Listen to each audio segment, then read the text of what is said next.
everyone, and welcome to my podcast, Raw in Wonderland. I'm so happy we're here together again. Today, we're going to have a cup of coffee with a very special guest. Not a person, but a powerful little idea, the scarf model. It's one of those quiet gems that, once you meet it, starts gently transforming the way you see your emotions, your relationships, your work, and even yourself. So grab your favorite coffee, I have mine right here, and let's wander together into the cozy, colorful world of scarf. Imagine if you had a secret map, a map that didn't just show places, but showed feelings. A map that helped you understand why some days you feel powerful, connected, and calm, and why some days you feel hurt, overlooked, or anxious. That's what the SCARF model offers.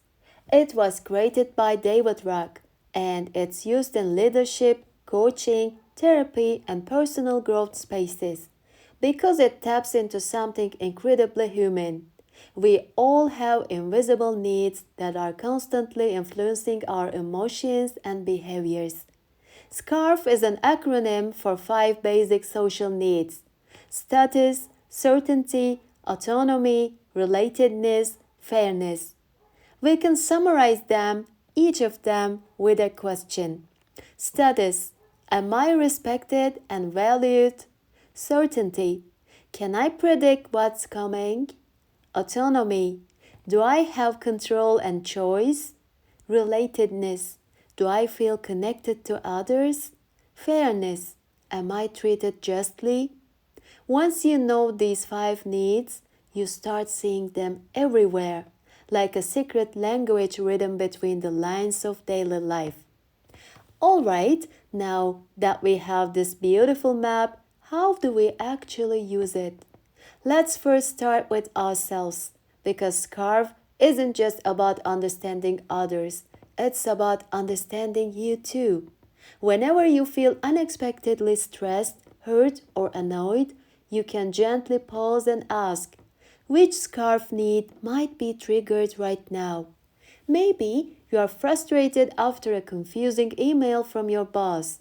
That could be your certainty need feeling shaky.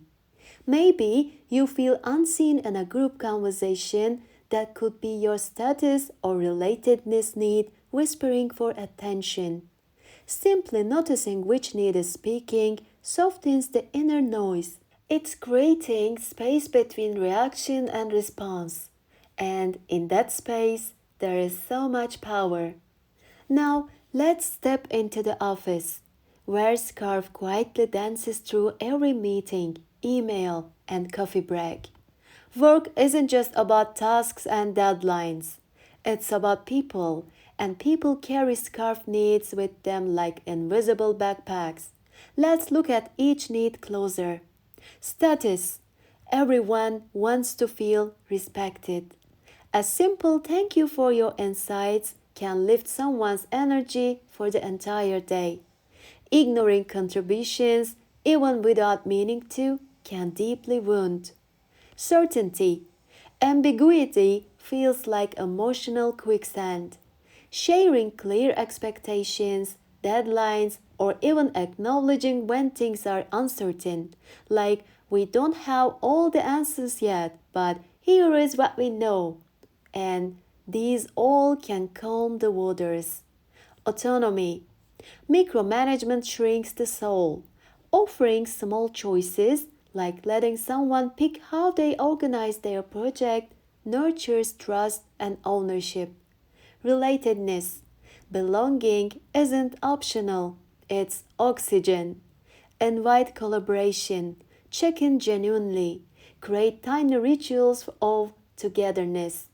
Even if it's just a shared coffee break or a how is your day message. And fairness. Fairness violations create silent rebellions. Transparency, equal opportunities, and admitting mistakes when necessary build a culture where people actually want to stay and thrive. In short, if you walk into your office with scarf glasses on, you don't just do your work. You build little islands of psychological safety around you. And trust me, the ripple effects are magical. And now let's leave the office and step into the sweeter, more tangled world of relationships. Romantic partners, close friends, and family. Here too, the scarf map is alive under the surface. Let's look at each need closer for relationships. Status. Feeling heard matters more than winning an argument. Respecting your partner's or friend's dreams, opinions, and feelings, even if you don't agree, nurtures deep love. Certainty. Emotional security as a kind of certainty. Simple affirmations like, I'm not going anywhere or we'll figure this out together build unshakable bridges. Autonomy. Love isn't possession. Healthy relationships allow space for growth, individual dreams, and occasional solitude. Freedom strengthens love, it doesn't threaten it. Relatedness. Relationships are built one small moment at a time. Laughing at a silly meme, cooking dinner together, remembering an inside joke. Create shared experiences intentionally. They are the bricks of intimacy. Fairness. In love, fairness doesn't mean tit for tat keeping score. It means creating a feeling of mutual respect, vulnerability, and kindness, even when it's hard. In short, the scarf model reminds us that conflicts are often not about who left the dishes out. They are about feeling unseen, unheard, unsafe, disconnected, or treated unfairly. When you recognize the deeper need, you don't just fix problems, you heal the bond itself. The scarf model is like a tiny lantern for everyday life. It won't erase problems or make everyone perfect, but it can light up the hidden needs, soften the sharp edges, and open the door to deeper understanding. Today, I invite you to carry this little scarf with you, fold it quietly in your pocket, or wrapped around your coffee cup, if you like, not as a burden, but as a gentle reminder. Behind every behavior, a need is speaking. Until next time, stay curious, stay kind, and remember, sometimes the smallest understanding creates the greatest magic. Bye, guys!